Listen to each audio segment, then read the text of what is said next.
Let's go. We really are taking a tour of the world today. I want to go next to Eric from Toronto, our friendly neighbors to the north. Eric, you can go ahead and unmute, and I would love to hear what's on your mind. Holy crap. Well, first, I wasn't expecting to talk to you, but hopefully you're doing well. I enjoy your content, Well, buddy. listen, Eric, when I woke up this morning, I didn't expect to be talking to you either. So we're both in the same situation. Well, after watching the debate last night, I was watching your live stream. Oh my God, just horrified. Yeah. I um I don't know if there's a winner to this debate, to be honest, and it didn't sway anyone either way. It's just it's just unfortunate. Like people are brainwashed into believing Trump. It's just crazy, and I can't imagine like thinking that he's the choice to pick for this election. It's just, oh my God.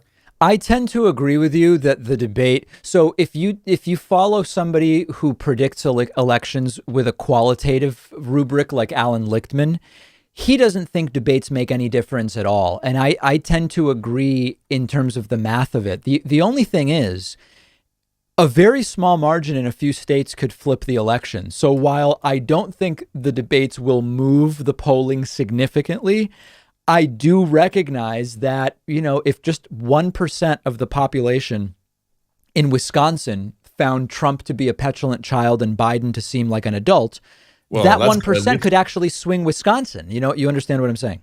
Yeah, I am. And another thing I wanted to bring up while I'm here is I really do hope the moderating gets better. Like, Yeah. I remember what you were saying. Like, why aren't they cutting the mics? Is it Well, they just don't have the ratings? mechanism. Is The, it the just, parties would have to agree to that to oh give my the God. moderator that power. And of course, Trump in particular never would.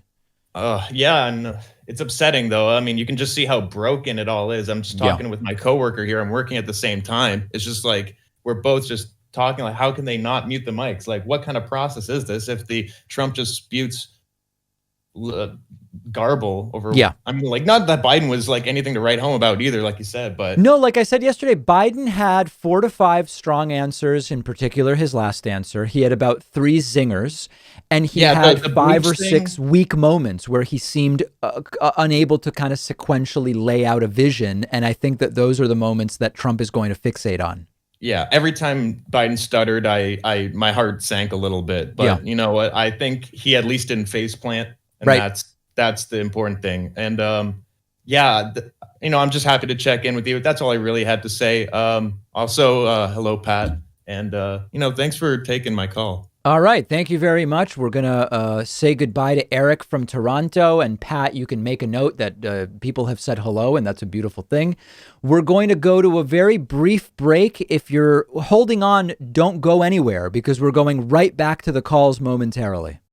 If you love feeding your intellectual curiosity, but you're always struggling to find the time, check out one of my all-time favorite apps called Blinkist. Blinkist lets you consume an entire book on your way home from work. They take thousands of popular nonfiction books, condense each one into text or audio that you can get through in just 15 minutes, and you get all of the important core ideas and information from that book. It's perfect if you don't have enough time to do all the reading you want to do, or if you just want to sample a book before you buy the entire thing. I recently read A Brief History of Time, of course, by the great Stephen Hawking. This is a book that I have been aware of for so long, and other things got in the way, and it was fantastic to check it out on Blinkist. Blinkist has books on politics, philosophy, science. They have 27 different nonfiction categories, and a subscription is only about $8 a month, and you get the entire library. But you can try it totally free and get 25% off a subscription when you go to Blinkist.com/Pakman. I've put the link right underneath this video.